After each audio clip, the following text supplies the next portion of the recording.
Pie charts may be simple, but they're powerful when used in the right context.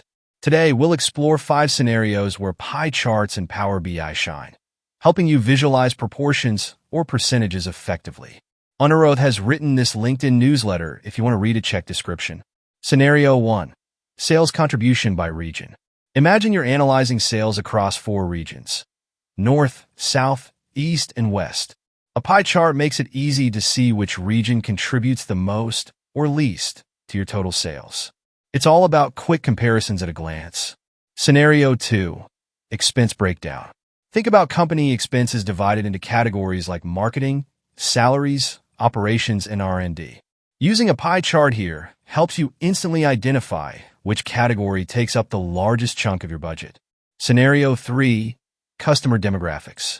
Say you want to show the distribution of customers by age group: 18 to 24, 25 to 34, 35 to 44, and so on. This gives you a quick snapshot of which age group dominates your customer base. Perfect for targeted marketing strategies.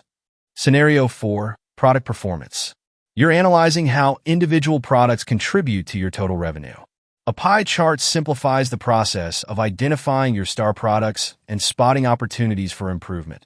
Scenario 5. Task completion status. Picture your tasks categorized as completed, in progress, or pending. This visual is ideal for project tracking, showing you how far you've come and what still needs attention. So to conclude the video, pie charts and Power BI are perfect for these scenarios and many more. Just remember to use them when you want to highlight proportions and make comparisons quick and easy.